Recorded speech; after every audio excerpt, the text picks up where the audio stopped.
Amém, irmãos. Vamos orar para nós iniciarmos, então, nossa aula bíblica dominical.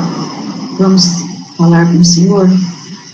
Senhor, nós te agradecemos, ó Pai, te louvamos por essa manhã, te bendizemos, ó Deus, porque as suas misericórdias se renovam sobre nós nesse momento, Pai. Senhor, nós colocamos as nossas vidas agora diante do teu lugar e nós clamamos para que o Senhor possa falar conosco, ó Deus, que a tua glória seja manifestada nas nossas vidas nesse dia, Pai. Visite cada lar, encontre, Senhor, cada coração, e que em nome de Jesus, ó Pai, nós possamos ser transformados, visitados pelo teu Santo Espírito, ó Deus, nesta manhã, ó Deus. Entregamos tudo nas tuas mãos, entregamos nossas vidas nas tuas mãos, para a honra e para a glória do teu nome, Senhor, em nome de Jesus. Amém. Queridos irmãos, amém. Nessa manhã, nosso texto base é Atos, capítulo 1. Nós veremos outros textos, ok? Mas o nosso texto base é Atos, capítulo 1, dos versículos de 1 a 14, que, na verdade, tem a ver com o que nós estamos falando nas 2 últimas semanas, né? É uma continuação. Então, vamos lá, queridos. Atos, capítulo 1, versículos, então, vou começar aqui lendo com vocês, desde o versículo 1 até o versículo 5. Diz assim, então, Atos, capítulo 1.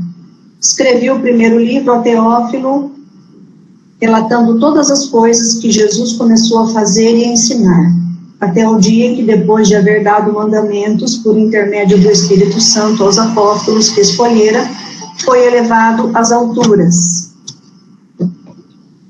Versículo 3 agora. A estes também, depois de ter padecido, se apresentou vivo, com muitas provas incontestáveis, aparecendo-lhes durante 40 dias e falando das coisas concernentes ao reino de Deus. E comendo com eles, estou no versículo 4, determinou-lhes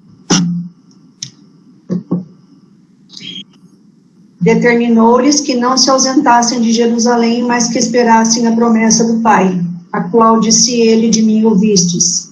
Porque João, na verdade, batizou com água, mas vós sereis batizados com o Espírito Santo, não muito depois desses dias. Sabemos que quem escreve Atos, né, irmãos, é Lucas, né? Ele escreveu o Evangelho de Lucas e ele escreveu também Atos dos Apóstolos. Mas o que nos interessa aqui é que Jesus, ele está falando com os discípulos, ele está dando instruções. Vocês se lembram que ele apareceu por 40 dias a várias pessoas, né? E o que Jesus, então, durante esses 40 dias, fazia com as pessoas para quem ele apareceu? Nós temos aqui algumas dicas que Atos está nos dando, né? Um norte aqui. Então, a primeira coisa que a gente vê aqui é o seguinte, queridos. Jesus está ensinando sobre o reino de Deus. E o que é o reino de Deus? É o tema central dele. Ok, queridos? O reino de Deus nada mais é do que Jesus crucificado, ressuscitado e salvador da humanidade. Isso é o reino de Deus. E é exatamente isso que Jesus está ensinando. Aqui em Lucas 4:43, irmãos, diz assim, eu vou ler esse texto. Ele, porém, lhes disse, é necessário que eu anuncie o evangelho do reino de Deus também às outras cidades, pois para isso é que eu fui enviado. Então, Jesus está dizendo o quê? Que ele foi enviado para anunciar o reino de Deus, é chegado o reino de Deus. O reino de Deus é futuro? É e não é, tá? Então, o reino de Deus, na verdade, já chegou, através da morte, da ressurreição e ascensão de Jesus. E o reino de Deus já está em nós, não está implantado de fato, como um dia vai ser implantado quando ele voltar, mas ele já existe, já está em nós. E a maior marca de que o reino de Deus está presente é a presença do Espírito Santo. Nós vamos chegar lá já já, né? Então esse é o tema central do qual Jesus pregou esses 40 dias que ficou aqui na terra depois que ele ressuscitou. Mas tem mais uma coisa que Jesus fez. Olha que interessante aqui, que nós acabamos de ler em Atos, né? Jesus celebra novamente, depois de ter ressuscitado, a comunhão de mesa com os discípulos. O que é isso, então? Jesus, ele tinha comunhão com os seus discípulos antes de ser crucificado. Ele comia com eles, mas não era apenas um ato de comer, queridos. Ali era muito mais do que isso. Jesus estava à mesa com os seus discípulos para ensinar uma coisa muito importante, de que todos nós um dia estaremos na glória, na comunhão de mesa com Jesus. Nós cearemos com ele. E onde que aparece então esse texto? Aparece lá em Apocalipse 19. Para quem está comigo aqui, Apocalipse 19 diz assim no versículo 9. Então me falou o anjo, escreve: bem-aventurados aqueles que são chamados à ceia das bodas do Cordeiro. E acrescentou: são estas as verdadeiras palavras de Deus. Ceia das bodas do Cordeiro, querido, significa que um dia nós estaremos à mesa, a comunhão de mesa com Jesus, todos nós. Então Jesus esteve na comunhão de mesa antes de ser crucificado. Jesus esteve na comunhão de mesa depois de ressuscitado, que está aqui em Atos, e Jesus estará conosco na comunhão de mesa na glória. Ou seja, isso significa que Jesus está o quê? Está conosco, e Ele é o quê? Ele é o supridor das nossas necessidades. Ter comunhão de mesa, querido, significa que nós estamos unidos através de um único Espírito. Significa que a nossa comunhão é maior do que qualquer coisa que possa nos derrubar ou nos separar. Comunhão de mesa significa que o Senhor Jesus é o supridor, é aquele que nos dá o alimento, Ele é o nosso próprio alimento, Ele é o nosso provedor. E Ele é aquele que traz essa comunhão diante de nós. Isso é maravilhoso, né, queridos? Que um dia nós estaremos na presença dEle desta maneira.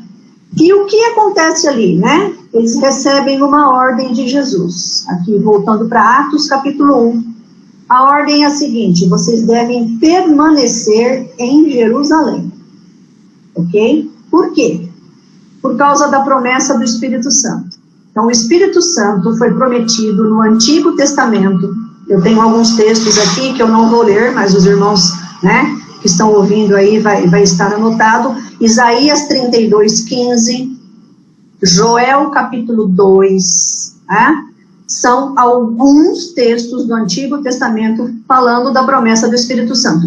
Jeremias 31, queridos, dos versículos 31 a 34, vai falar da nova aliança, que também é um tema próximo nosso aí que eu vou dar. E a nova aliança, ela só existe por causa da morte e ressurreição de Jesus e por causa da presença do Espírito Santo.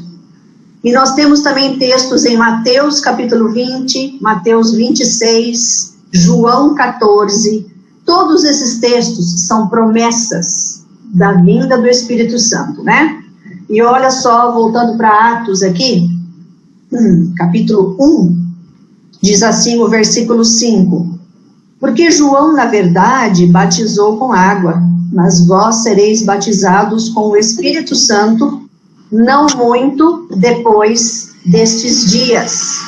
Jesus, então, aqui no versículo 5 do capítulo 1 de Atos, olha aqui o que está escrito em Lucas 3,16. Disse João a todos, ele está citando esse texto: eu, na verdade, vos batizo com água, mas vem o que é mais poderoso do que eu, do qual não sou digno de desatar-lhe as correias das sandálias. Ele vos batizará com o Espírito Santo e com fogo. Ok? É a promessa da descida do Espírito Santo. Mas a gente vê que Pedro também citou essa mesma passagem. Ok? Está lá em Atos 11:16, diz assim, ó. É Pedro falando: então me lembrei da palavra do Senhor quando disse: João, na verdade, batizou com água, mas vós sereis batizados com o Espírito Santo. Queridos, batizar é derramar, certo? Inundar, é exatamente o que significa essa palavra. Imergir, ou seja, é ser derramado, é ser inundado, é o Espírito Santo vindo sobre nós e não saindo mais. Porque no Antigo Testamento, o que acontecia? O Espírito Santo vinha, cumprir o propósito através da vida daquela determinada pessoa, e depois ele se retirava. Sobre a igreja, não. A partir da nova aliança, a partir do momento que Jesus ressuscitou, que ele implantou o reino de Deus aqui nessa terra, a marca do reino de Deus aqui nesta terra, queridos, é a presença do Espírito Santo na igreja.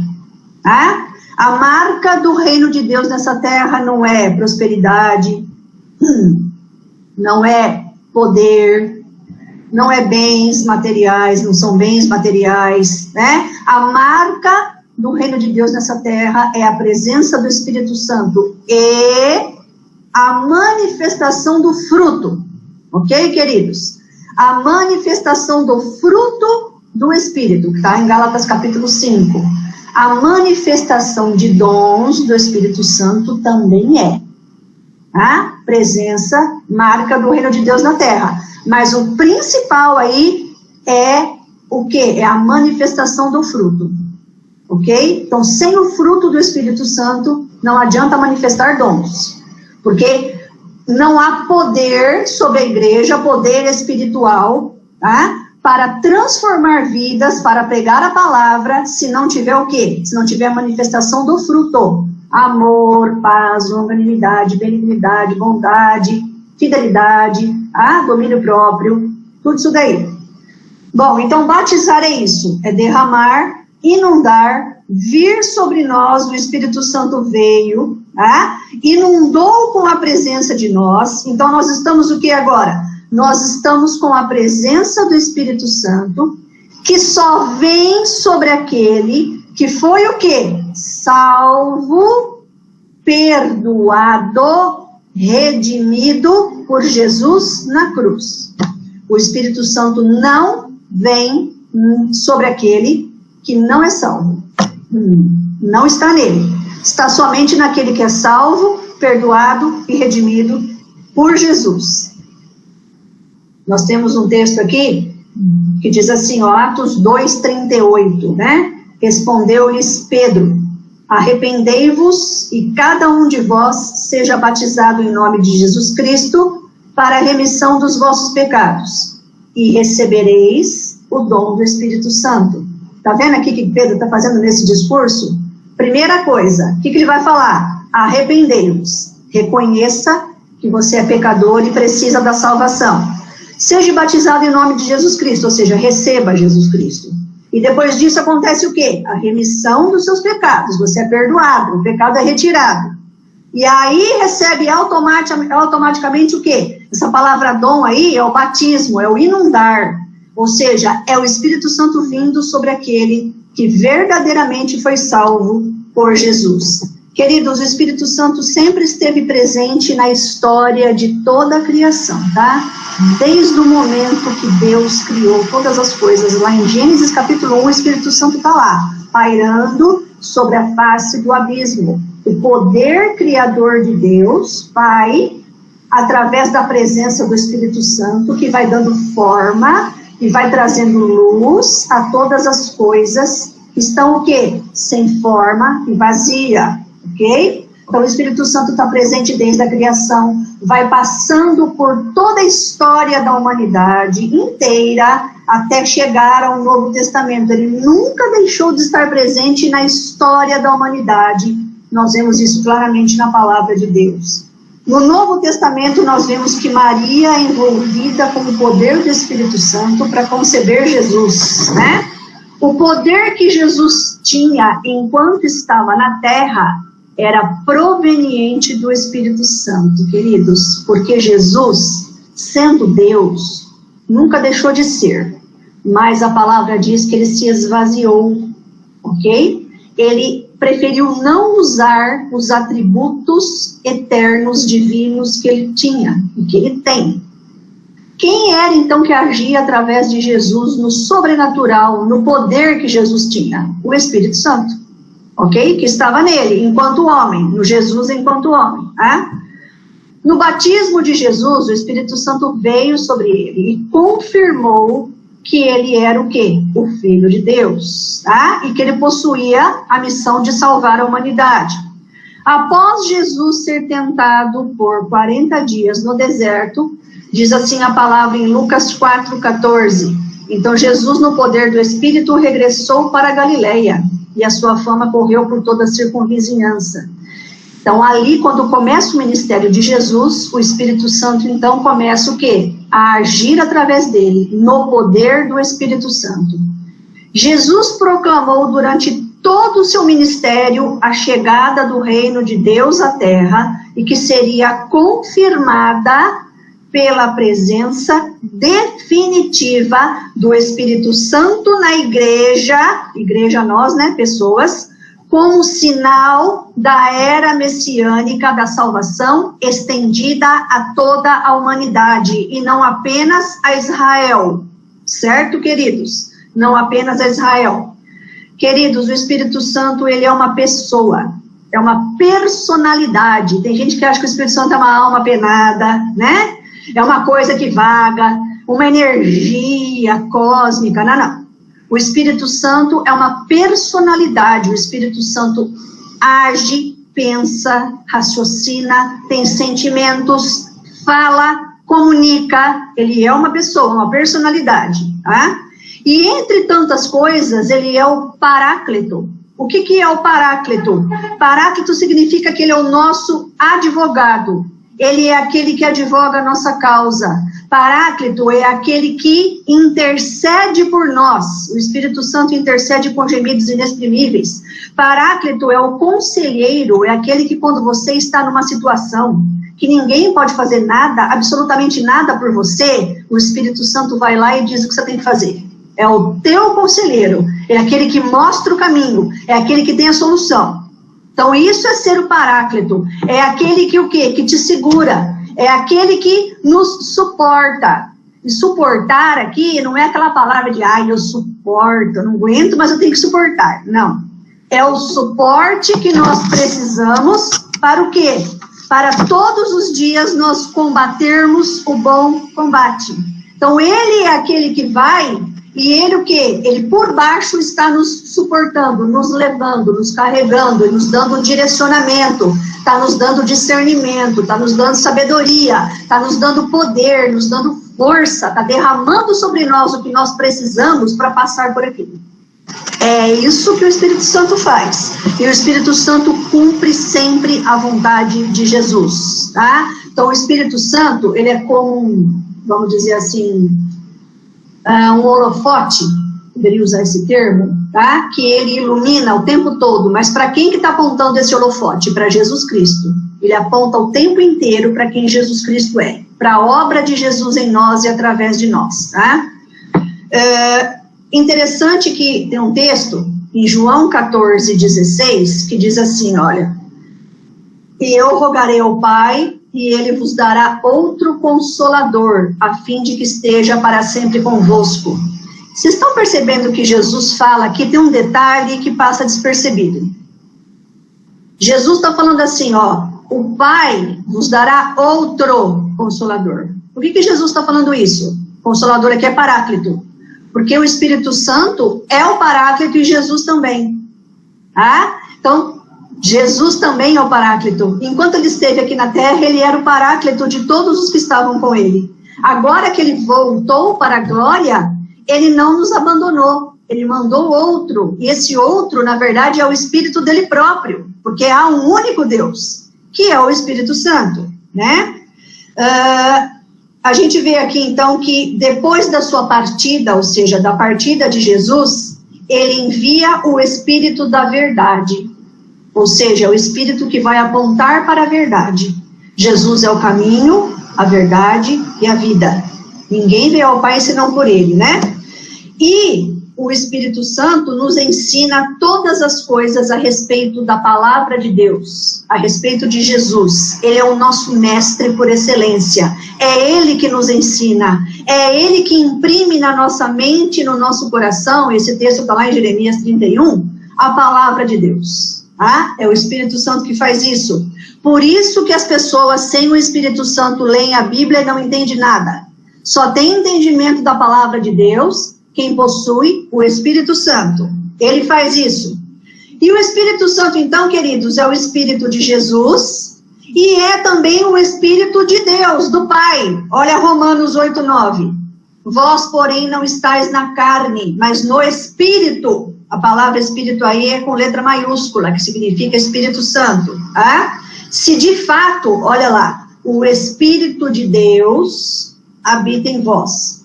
E se alguém não tem o Espírito de Cristo, esse tal não é dele. Vocês estão vendo que os três estão aqui nesse texto de Romanos 8:9?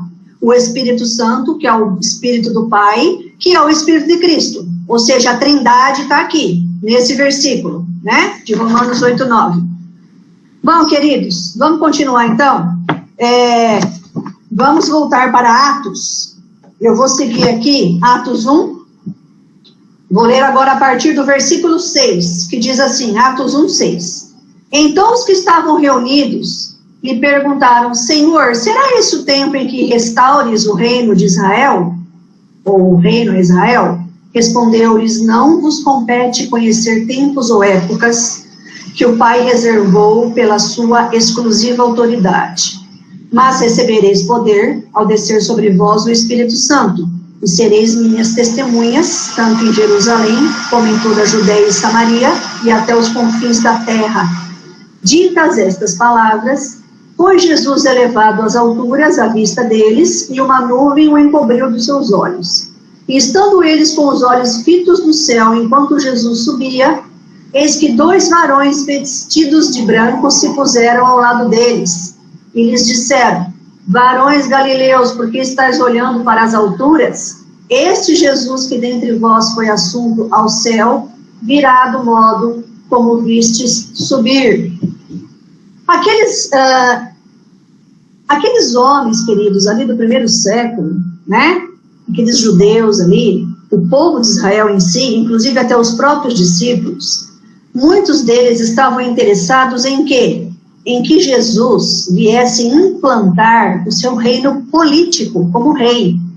O maior interesse ali de Israel era esse, que Jesus fosse ali entronizado como rei de Israel, para quê? Para derrubar o Império Romano. Então era isso que eles queriam o tempo todo. E a gente vê isso claramente, eu não vou ler com vocês, mas lá no João capítulo 6, tá?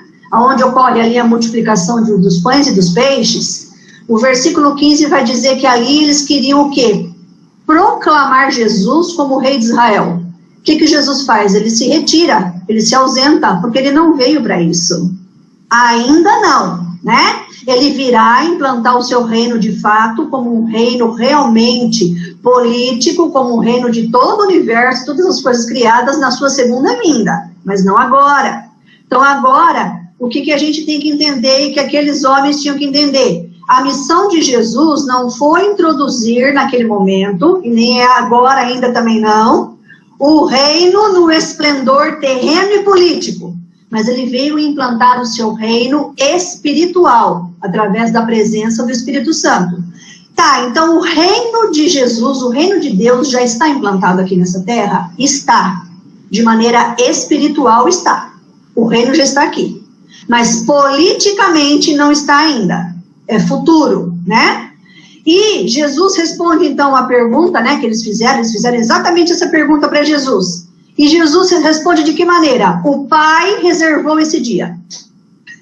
O dia em que realmente será implantado o meu reino, de fato e de verdade definitivo, o Pai já reservou esse dia. Ele sabe que dia vai ser esse, não compete a nós sabermos, vai ser amanhã, vai ser depois, vai ser 2020, 2023. A gente sabe que isso está próximo pelos acontecimentos que ocorrem em todo esse planeta, mas a gente não sabe que dia vai ser isso, né, queridos? Nós não sabemos. A restauração definitiva de todas as coisas ainda é futura. Compete a nós o quê? E também aqueles homens, né? Compete sermos testemunhas do reino de Deus, tá? Justamente para isso que o Espírito Santo veio de maneira definitiva, para continuar implantando a obra que Jesus veio trazer. Jesus veio para cá para trazer a sua o quê? Salvação, para implantar o reino de Deus. Como Jesus voltou para a glória, o Espírito Santo veio para continuar. O livro de Atos é continuação. O livro de Atos não terminou. Nós somos, né, o quê? Somos os descendentes que estamos o quê? Implantando o reino de Deus na terra, através do Espírito Santo, a igreja em si, espalhada pelo mundo todo, né? E é interessante que ele fala lá, no versículo 8, só citando isso para vocês, né? Sereis minhas testemunhas em Jerusalém. Quando você lê o livro de Atos, os capítulos de 1 a 7, fala dos discípulos pregando em Jerusalém, tá? Depois ele fala, como em toda a Judéia e Samaria. Quando você pega os capítulos de 8 a 11 de Atos, você vê o reino de Deus sendo implantado em toda a Judéia e Samaria. Interessante isso. E ele fala, o que mais ele fala aqui? E até os confins da terra. Quando você pega a partir do capítulo 19 de Atos, você vê que o evangelho está sendo implantado até os confins da terra. E o evangelho continua sendo implantado nessa terra até o fim dos tempos, né? A gente vê então que aparece ali naquele momento uma nuvem de glória.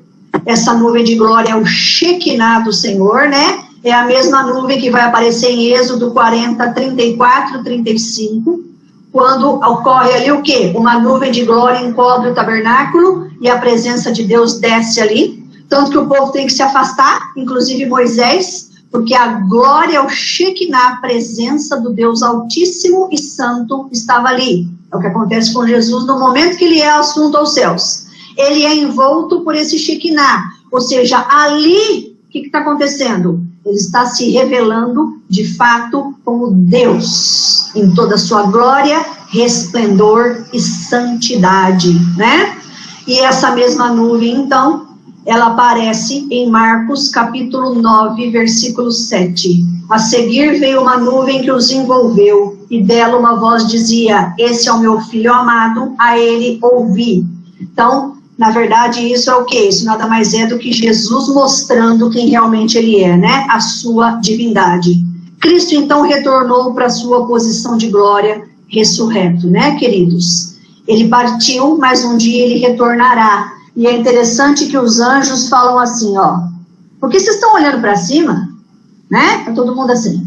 Esse mesmo que vocês viram voltar para o céu, vai vir, vai voltar. Os anjos estão falando duas coisas ali. Estão dizendo, primeiro, que Jesus vai retornar. E segundo, que o Espírito Santo vai descer.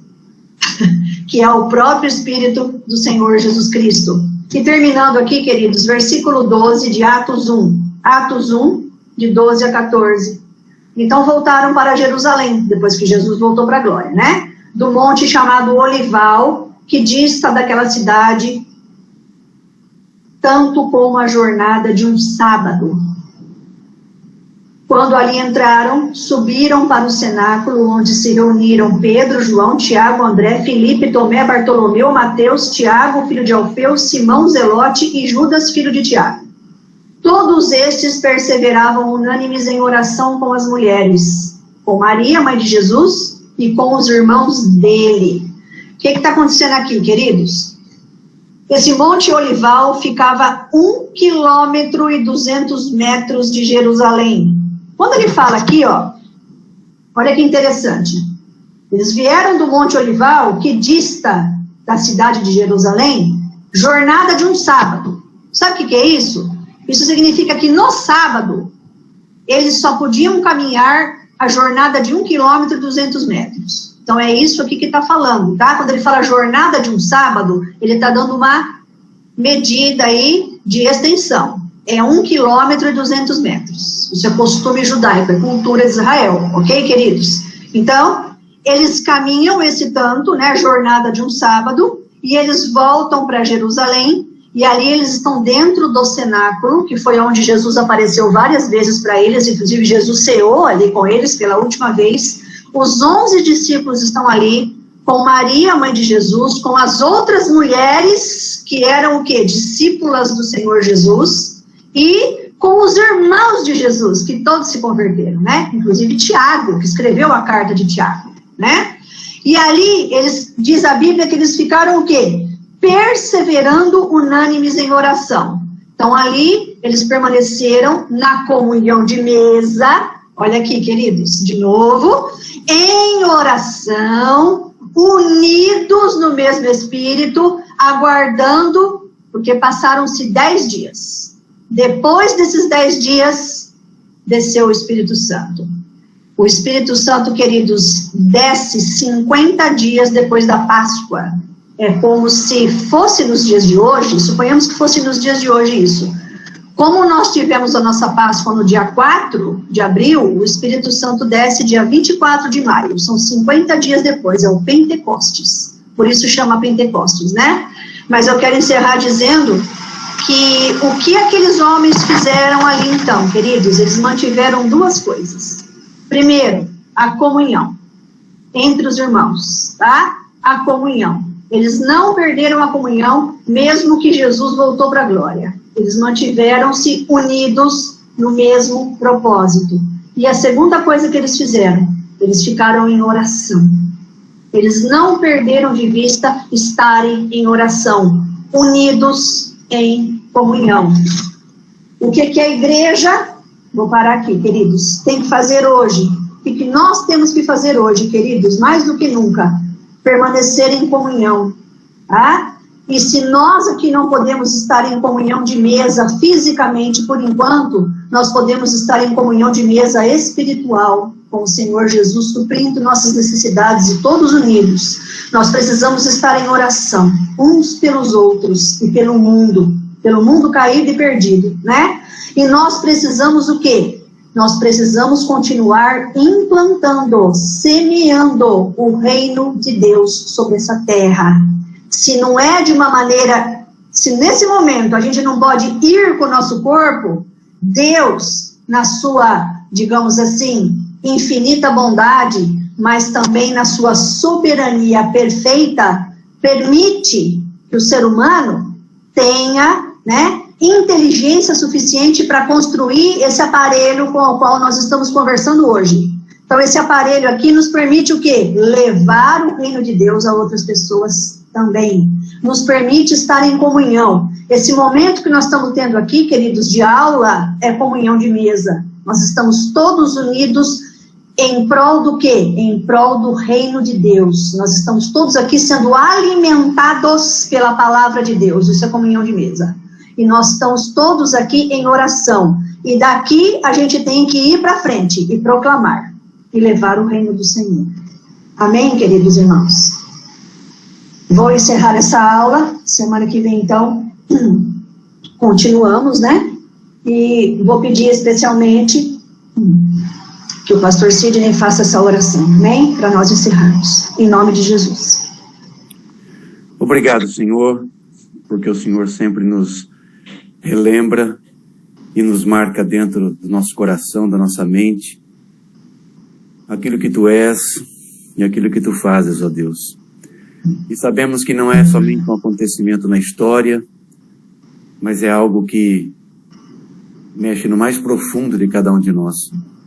Porque é a própria razão de ser de hoje nós sermos chamados Teus filhos, filhos do Deus Altíssimo, lavados no sangue de Jesus, e conduzidos e tocados e convencidos pelo Teu Santo Espírito, Senhor. Obrigado por isso. Obrigado porque é uma obra completa, uma obra que não tem intermediários, mas é o Senhor que fez tudo isso. E é uma obra, Deus, que direciona para aqueles que o Senhor tem chamado, para aqueles que o Senhor tem como chamados seus eleitos, para aqueles que o Senhor, nesse mundo, Senhor, tem, pela sua misericórdia, chamados para Te servir, chamados para proclamar as virtudes do Senhor, chamados, ó Deus, para sermos testemunhas do Senhor, chamados, ó Deus, para que possamos compartilhar a verdade do Evangelho, Senhor.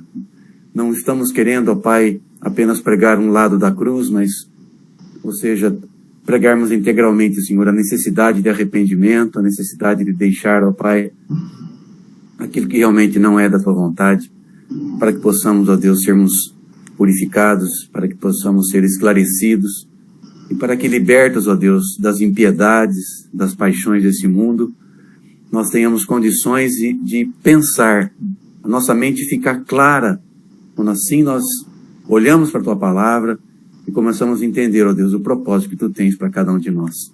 Não estamos aqui por acaso.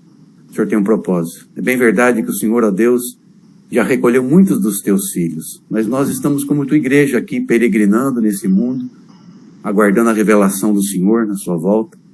Mas enquanto isso, Pai, permite-nos, te peço hoje, em nome de Jesus, nos permita, ó Pai, continuar te servindo, continuar, ó Deus, representando o Senhor e ao mesmo tempo, ó Pai, pregando essa mesma palavra através do nosso testemunho pessoal, através da nossa vida pessoal, através, ó Deus, da nossa condição de pecadores, mas pecadores arrependidos e lavados no sangue de Jesus. Obrigado por esse presente que nós ganhamos, por essa certeza que temos e que tem nos embalado, tem nos ajudado a caminhar. Que Tu possas, nesse domingo, abençoar cada um desses nossos irmãos sintonizados aqui nessa sala de estudo e, ao mesmo tempo, ó Deus, nos ajudar para que possamos continuar Te servindo aonde o Senhor nos colocar. Orienta-nos, ajuda-nos. Louvado seja o Teu nome pela vida da Sandra. Obrigado pela vida de cada integrante dessa sala. Pedimos pelos familiares, pedimos a Deus por essa situação ainda em voga, Senhor, da pandemia, na nossa cidade, no nosso estado, no nosso país. Nós queremos, ó Deus, estar observando, sim, tudo que está acontecendo ao nosso derredor, para sabermos como agir, e que o Senhor assim possa nos ungir. Obrigado por todo esse momento. Louvado seja o Teu nome, pela Tua santa, bendita e reveladora palavra. Nós oramos agradecidos no nome e para a glória do Senhor Jesus. Amém e amém. Graças a Deus. Amém, Senhor Jesus. Amém, irmãos. Deus abençoe a todos, que nós tenhamos um domingo na presença do Senhor. Amém.